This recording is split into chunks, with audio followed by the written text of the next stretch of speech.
ប្រិមិត្តបានឃើញកម្លាំងចម្រៀងប្រកាសប្រវត្តិពីភ័យរបស់យើងលោកជាយាមមែនទែនបាទក្នុងការបាញ់ទឹកបលុតភ្លើងដែលឆាបឆេះនៅខាងក្នុងឃ្លាំងផ្ទុកទំនិញដែលស្ថិតនៅក្នុងសង្កាត់ព្រៃលៀបខណ្ឌជួរចង្វារាជធានីភ្នំពេញ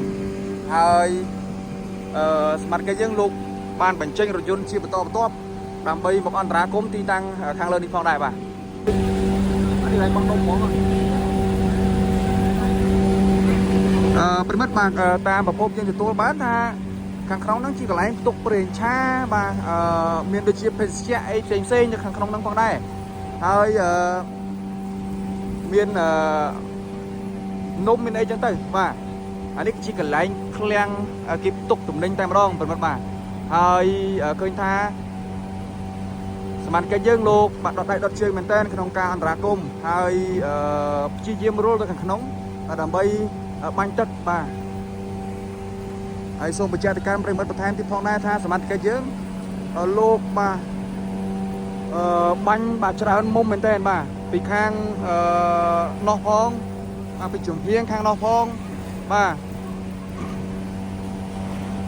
បាញ់ជុំវិញបរិវេណទីតាំងកន្លែងកើតហេតុដែរប្រិមិត្តបាទ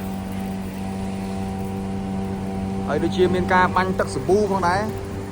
បាទទឹកសាប៊ូវាមានប្រសិទ្ធភាពចំពោះភ្លើងបាទដែលឆេះខ្លាំងណាបាទ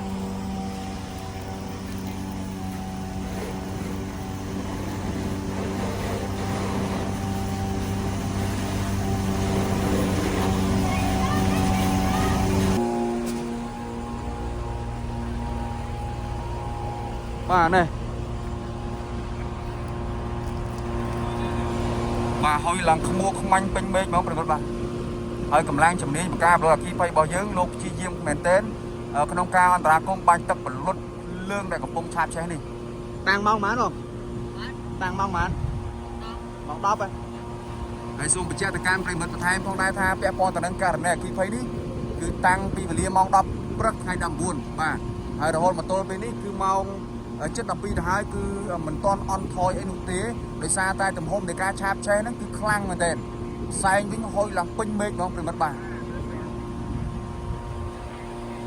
ហើយប្រកបមានការភ្ញាក់ផ្អើលខ្លាំងមែនទែនទៅដល់បងប្អូនប្រជាពលរដ្ឋនៅខាងក្រៅបាទនងនេះមកមើលឡើងពេញហ្នឹងហើយប្រិមិត្តបាទហើយពិសេសកម្លាំងជំនាញបាទពិសេសកម្លាំងជំនាញបង្ការប្រអគីភ័យលោកជាយាមមែនទែនក្នុងបាទលោកជាយាមមែនតើក្នុងការបាញ់ទឹកបាទនោះនៅខាងក្នុងប្រវត្តិបាទ